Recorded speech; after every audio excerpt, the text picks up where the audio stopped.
Welcome to the San Bernardino County Dairy Preserve,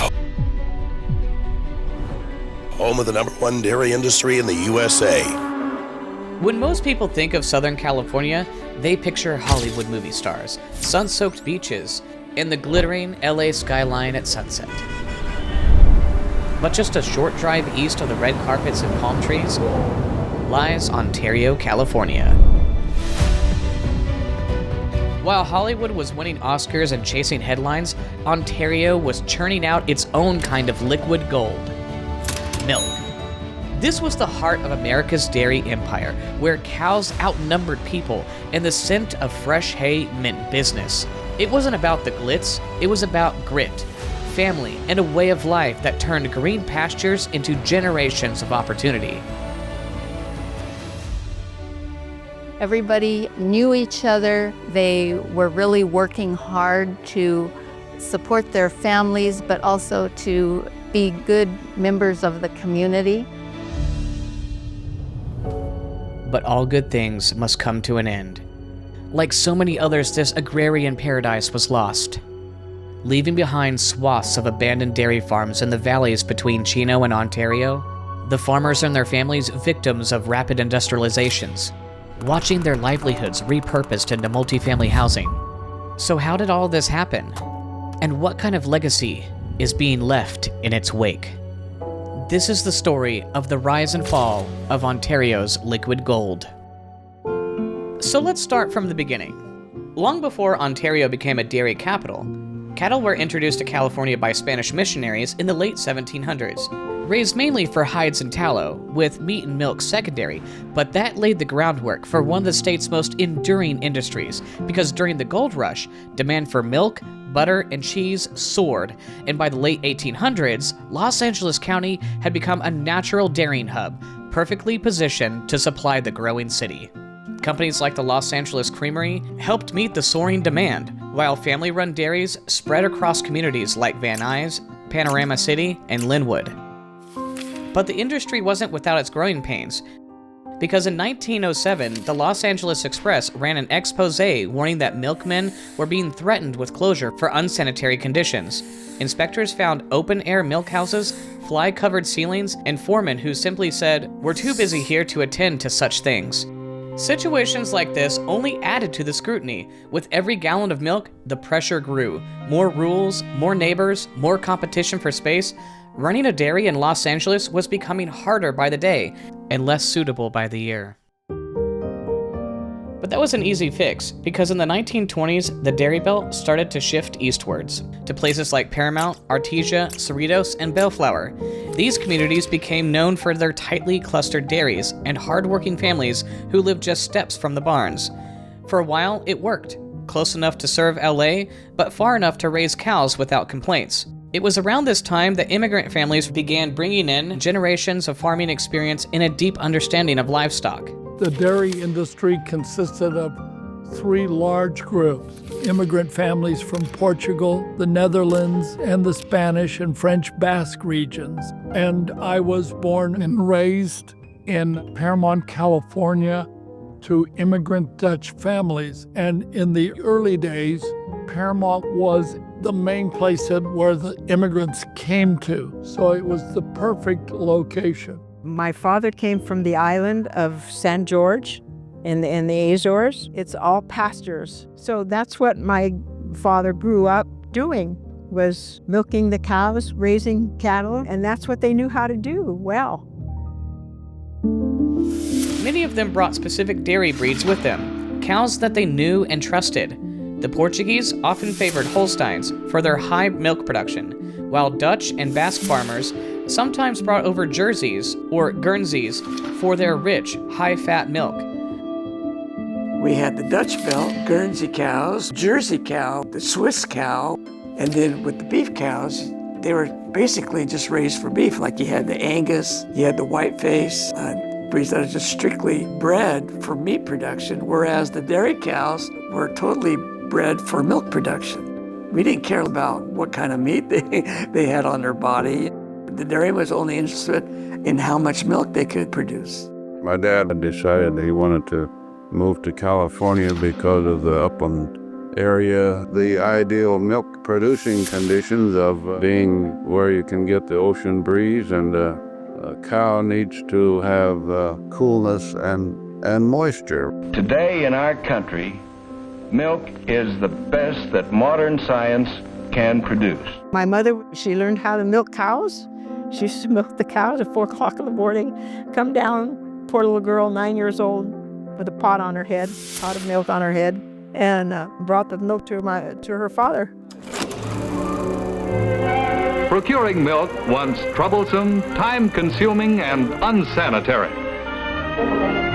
Giving way to modern and scientific processing like pasteurizing, homogenizing. Several immigrant families settled in these new dairy towns and got to work. But even here, the pressure followed. Suburbs crept in, land tightened, and once again, dairy families looked further east. But this time, toward the cities of Chino and Ontario, where the land was open, affordable, and full of promise. My family was the first Portuguese family to come here to Chino Valley. They started immigrating directly from the Azores, coming over here and starting the dairies. And then people came from Artesia. So I'm second generation Portuguese, and my family immigrated from the Azore Islands in Portugal. There was a dairy located on East D Street in Ontario. My earliest memories are my dad and his milking boots and his milking stool. He would go sometimes like at 2 in the morning to milk cows. He would get up and he would have a cup of coffee and a little snack before he would go. As long as I can remember, there have been some dairies here, but never until the last 20 years that we've had more moving into the area. And it was a necessity because of being in close proximity to Los Angeles, which is a major milk-using area of the state. What set it apart was we bought up all the open space and made it very easy to call our own shots. But not all the land they found was untouched. Ontario was already home to a growing number of family-run dairies, each quietly building a reputation for clean practices and rich, wholesome milk. And these producers really took it seriously, which is why many of them joined forces to publish open letters to the community, pledging high standards of sanitation and product quality. From dairies like Allura, A&M Dairy, and so many more. Dozens of names stood behind a public promise that Ontario's milk would be among the safest, freshest, and most trusted in the state. We had quite a few dairies that were bottling a dairy that used to be in existence called the Red Hill Dairy. The Websters were a family of dairy people. We bought their property later on. Lily Dairy, and there was another dairy by the name of Cook's Dairy, which was a Jersey dairy at that time. They used to produce milk for the Ontario Open Creamery. And when it came to prize herds, Cook Dairy stood in a league of its own. Their prized Jersey cow, Imperial Isabel, set a national benchmark by producing over 1,000 pounds of butterfat in a single year. It was a world champion Jersey cow. A replica was made of her and still stands out there in front of the creamery. And she stood proudly outside the Ontario Upland Creamery for several years because this was a place where tradition, quality, and community pride were poured into every bottle. And by the 1950s and early 60s, the region had finally found its rhythm. Local dairies were raising award-winning herds, including the Shady Grove Dairy, which was founded in 1927 by C.S. Musser and Sons, and it quickly became a fixture in the Chino Valley, and known for its dedication to quality and innovation. And Shady Grove, they didn't just bottle milk. They also made all-purpose cream, cottage cheese, and of course, their beloved ice cream. Their reputation was so strong, even their cows were said to be downright conceited after winning so many medals and earning recognition far beyond the city limits. My father also worked on the Shady Grove Dairy. They had a drive-through in front where they milked the cows. We would get milk directly from the dairy. I mean, it wouldn't even go through the pasteurization process. My father had a big metal milk jug that he would bring home, and it would be full of milk. I remember my siblings, just drinking tons of milk. We always felt that we needed to have a little more cream in our milk than what the state required. We had a better quality, and people expected a little better quality from us. Mm-hmm. And they're quite the same flavor. I know I used Shady Grove for years. My wife had a day nursery, and we used Shady Grove products all the time. The kids just loved it, you know. They go home sometimes and, why doesn't this milk taste like what we get at the nursery? And the nursery lady gives us something different. So when the parents would ask us, well, what do you give these kids in their milk? What do you put in their milk? Do you sweeten it up or something? No, we just use Shady Grove products. Now, with most dairy production pushed into undeveloped land, many of the incoming families from surrounding areas believe they finally found a safe haven, far enough from the city to build without pressure. The milkers were all very proud of the work that they did. And if someone needed a relief milker, they could use somebody else's milker. So they kind of shared workers in that way. And the San Bernardino County saw the writing on the wall. Development wasn't slowing down. And that's why in 1967, they drew a line in the dirt and designated 17,000 acres as the Dairy Preserve. A promise that this time the dairies would stay, at least for the foreseeable future. This was backed by the Williamson Act of 1965, which was a statewide initiative designed to combat the rapid loss of farmland. The program gave landowners a powerful incentive to stay rooted in agriculture. In exchange for committing their land to farming for at least 10 years, they received a generous break on property taxes. But more importantly, they got something money couldn't buy: protection. Within the bounds of the preserve, developers were kept at bay. No pressure to sell, no creeping subdivisions, no threat of rezoning, just open land, fenced pastures, and the sweet sound of cows starting at dawn every morning. Work begins early at the Tony Boss Dairy. By 5 a.m., they're milking. If you were taking a drive through Chino or Corona in those days, you would really feel you were in the country. You'd always see cows and dairies. We would go for a drive on Sunday afternoon, and we would drive through and just look at the cows roaming around in the field. As technology advanced and herds expanded, milk became more than just a product. It was a part of the daily rhythm, and over time, dairymen became familiar faces, woven into the fabric of everyday life. All this utilization of new technology is for one purpose only: more milk production. You would get milk delivery to your doorstep in the mornings, and you could have the regular milk, or you could even have chocolate milk. And it would come in a little metal crate. They would also put an order form, so you could fill out the order form and put it back on the porch with your empty bottles, and they would know what to bring you and when to bring it next time. It was really a beautiful place to be because the boundaries held, families stayed, dairymen expanded their herds, invested in new equipment, and looked forward to passing their operations on to the next generation. With technology, Boss is able to milk his 900 cows 3 times a day instead of the usual 2 times.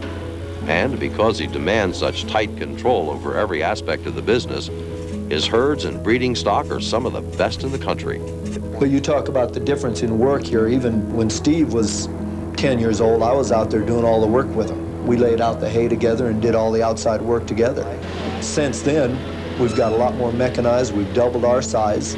And now I go out there with Tony T, and he'll read me computer numbers instead of being out there doing the labor like I used to do 10 or 15 years ago. My hands were so swollen I couldn't even shut them. And then in the morning I'd soak them in hot water and before I went milking so they'd limber up a little bit. And then my wife had helped me somewhat, and that's where we got through it. The hard work finally paid off, allowing the dairy industry to thrive. And it did. Welcome to the San Bernardino County Dairy Preserve, home of the #1 dairy industry in the USA. By the 1970s, the Chino, Ontario region was transformed. It had become the most concentrated dairy hub in the country. You might say, what are you talking about? Wisconsin. We took their cheesehead away from them at a football game. Wisconsin had many more dairies. hundreds more in fact, but most of them were small scale and part of larger farms. In many cases, dairying was just one piece of the operation. These farms also had chickens, crops, maybe a few pigs or horses. The dairy was more of a side activity, but here, dairying was the principal industry of these. Concentrated. That's right. It was so significant that by 1976, the region was generating over $800 million a year in dairy production, miles of cows, rivers of milk, and the unmistakable scent of success. It was the ultimate cash cow, and word spread fast. We were a billion-dollar industry just in Ontario. Families poured in from all over California and the world, chasing steady work and open land. And by the next decade, in the early 80s, the dairy preserve was packed. Over 400 dairies, 350,000 cows, and a region flowing with so much milk it was practically paved in white. The boom had arrived, and for a moment, it was unstoppable.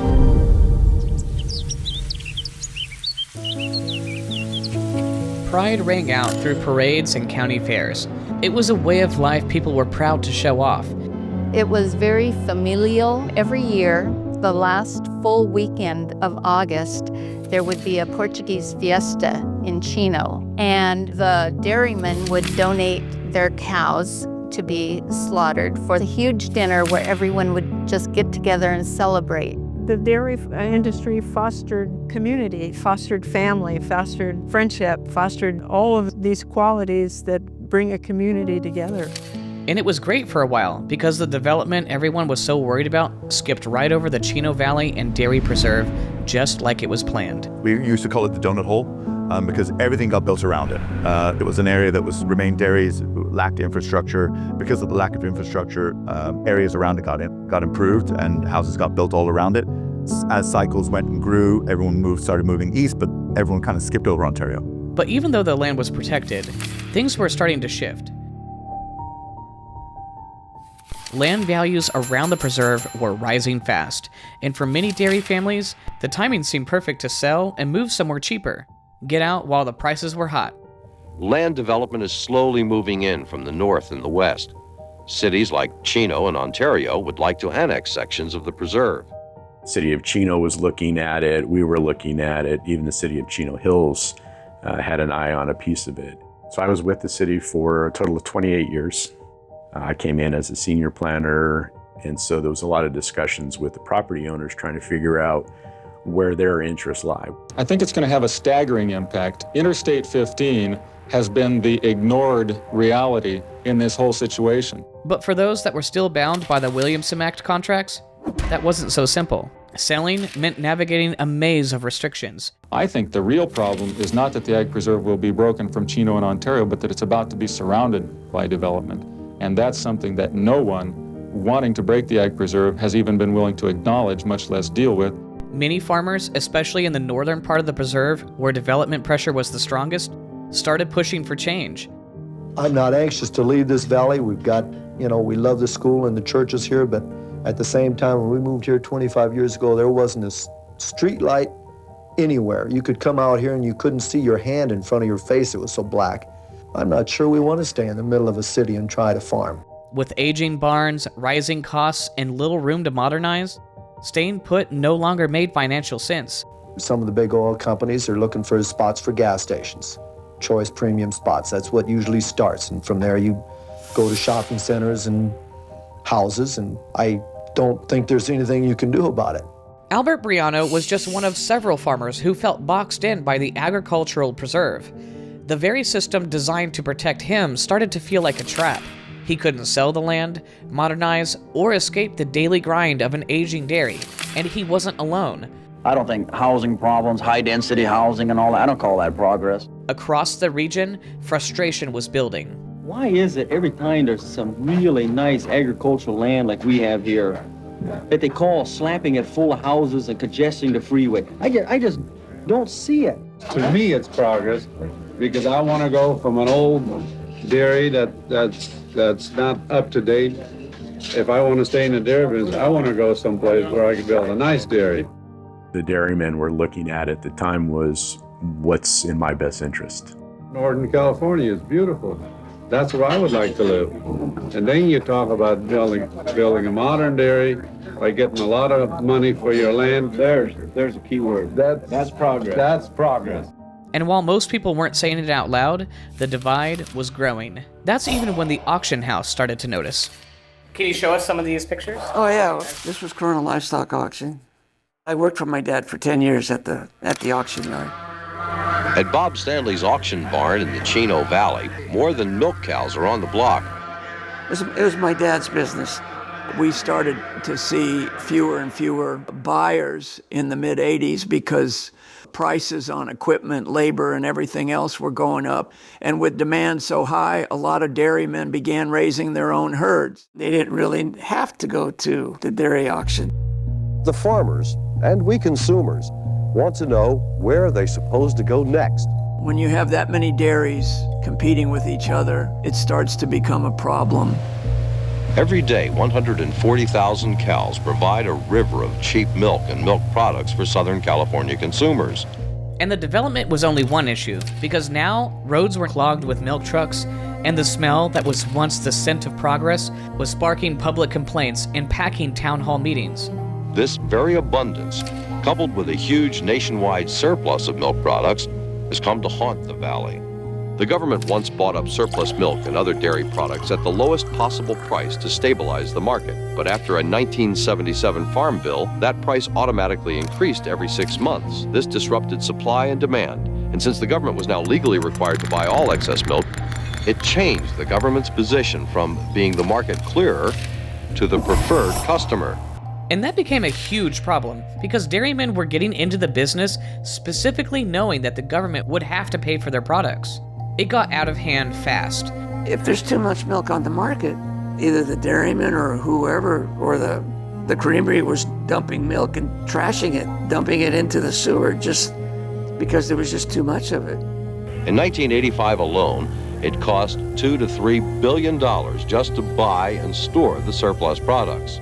And the government, they made it into powdered milk, which they sold overseas, not to turn a profit, but just to recover some of the cost. So it was a temporary fix for a growing problem, and eventually the government had to come up with a new solution because the government really couldn't do it anymore. That's when California introduced the Dairy Termination Program. It's called cow kill by the farmers. It pays farmers to slaughter their herds and stay out of dairying for 5 years. Jeffrey Vandenheuvel is another Chino Valley dairyman. With his wife, Darlene, he milks 220 cows twice a day. In the business for only 7 years, he was recently faced with a tough decision. Should he participate in the government's cow kill program or not? That was a decision I think every dairyman had to make, and it gets right down to it's a very personal decision. I made that decision one night while I was milking. I actually conceived myself not owning cows, not being in the dairy business, and having to go to a job. And I didn't like what I saw. And so continued the inevitable decline of dairy farming in California. All those years of reputation and tradition were no match for the surplus, new housing, and government programs, all encouraging dairy operations to relocate. We've worked so hard to have it where we're at right now, and you walk out there by the cows and to walk down there and just imagine, the truck's taking them away. It just tears your heart out. And on top of that, dairy became extremely regulated. The milk had to be cooled to 36 to 38 degrees. There could be no antibiotics in the milk. Even though it was a step in the right direction for the environment, it was going to cost a lot to upgrade, and all of it just became too much. Cost of doing business here becomes more expensive with environmental regulations, cost of feed. So little by little, they were starting to look elsewhere. And so the question becomes, where do we go and what can we do with our land? And so that's why a lot of them moved out of state. They moved out to Idaho or New Mexico or areas like that. I have had a health problem for a good many years. For me, that was a chance to get out. But this is not the way I wanted to get out. I want to sell it to somebody and continue the dairy. This is not the way to go out. The dairy business, is unfortunately a very difficult business because you can be on a swing where you're making just a fortune, and then all of a sudden it drops off and you're just dwindling by and not making any money hardly at all. So you almost have to save for the bad days and enjoy the good days. The dairymen were in very serious financial condition, and this was the only way they could get out and pay their bills. I wasn't in that position. I had the option. I could stay in if I wanted to, and I made the decision that that's what I wanted to do, was stay in and be a dairyman.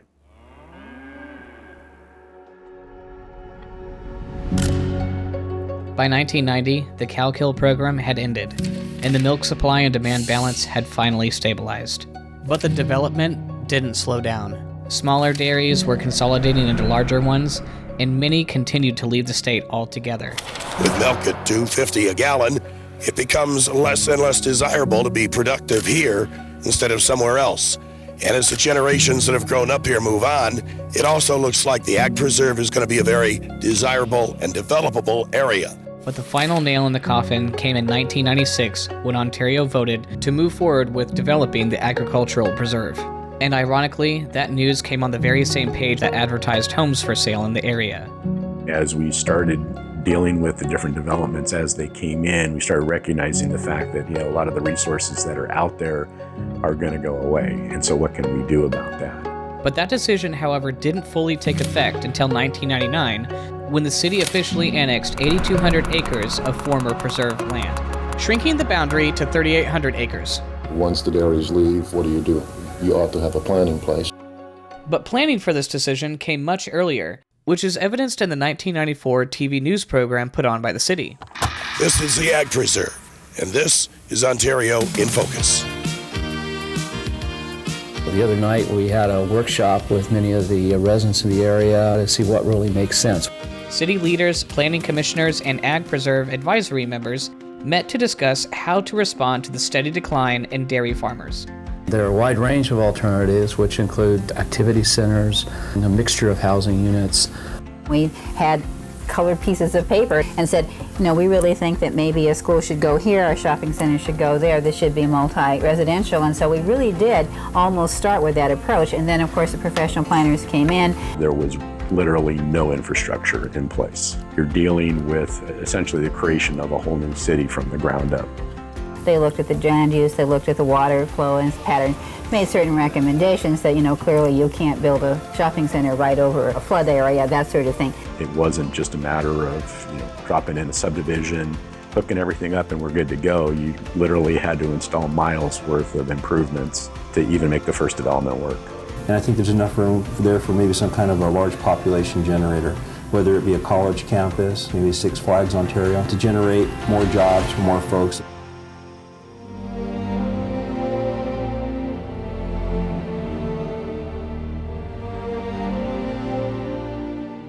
As planning carried into the early 2000s, many dairy farmers were still retiring or relocating out of the state. So the story with dairy farms is that you all keep getting pushed out. Yes. By progress. By progress. Leaving behind barns, equipment, and entire facilities that now sat abandoned. While a few dairies remained in operation, housing developments quickly began to overtake the land. Dairying is a tough business, right? And what we have seen is the families that moved out into the dairy area, let's say it was 70, 80 years ago, and they moved out here and they bought their land for, pennies on the dollar. And, because it was all vacant and there was nobody out here, they liked it. They could all live in the same community. They lived the dairy, they grew the dairy, they built the dairy. It's always been what they've known. The kids, once the parents pass, are saying, this dairy's worth however many millions of dollars. Do I want to wake up at 4 a.m. and milk the cows and do what you need to do to run the dairy? Or can I retire on a beach somewhere with these large sums of money? And I think it's a harder decision for the parents to go through because they have this emotional connection to the property. But I think from the kids' perspective, whether they want to continue dairying, they can still do that, but now with the financial security that they didn't have before. Vandalism, thieves, and weather crept in over time to the abandoned facilities. There was a tank right here. Connected right here, and they just ripped the tank out. But as we've now learned, dairying in California runs deep. Oh, this Okay. so this is right out of the cow. This is right out. Now, because we have Holstein cows, the butterfat content of that would be less than what you would buy in the town. Which is captured vividly by the architecture of houses, barns, and milk parlors. Each style has a story of progress and resilience through changing times. This is the remains of a herringbone barn, which was very popular back in those days. The cows would come in at an angle, and then they would be milked. And Jason Lee, a developer, understood the value of preserving this heritage. These are two separate dairies. You would actually pick up milk here. So they used to drive through and you could pick up then now they're liquor stores, right? But they had the same arc. So you would drive in, grab some milk, and then drive back out. People would actually just line up to do that. Which is evident in the drawings for a public park dedicated to keeping the city's dairy history alive. All of those big movements and motions in history all happen in little individual corners of a community like Ontario. I would hope that those families can sit back with some degree of satisfaction knowing that people recognized that it mattered, that they knew what their family's contribution was to this area. The city has this large park, and so what they want to do and what we've worked with them on doing is relocating the buildings. The ones that make sense, obviously they don't need to relocate all of them, but the ones that make the most sense and most viable structurally to relocate, and the ones that they think are the sort of best representation of the style that they want. As the city's plan continued to evolve, development professionals and the city have worked thoughtfully to shape the transition, carefully planning how industrial spaces like Amazon warehouses are separated from neighborhoods to reduce noise and protect the quality of life. I think we're down to maybe 10 active dairy farms out of 400. I suspect that within 5 years, all the dairies will be gone. With just a few dairies still in operation, the plan isn't just to shut them down overnight. Instead, development professionals and the dairy farmers are working together to phase out and close gradually, giving the farmers time to plan their future while ensuring that their properties don't sit abandoned and become vulnerable to vandalism. The idea of developing a large park where people can learn about the history of the area, I think is tremendously helpful. The dairy business was very important to the state of California. Dairy business was very important to dairymen who were in the business, and it's something to always be remembered. People should know there are so many people moving to this area now, and they need to know the history of the area and what made it what it is today. I think it's time. I'm 89 years old. There's a time for everything. It's a time for developing the property and moving on.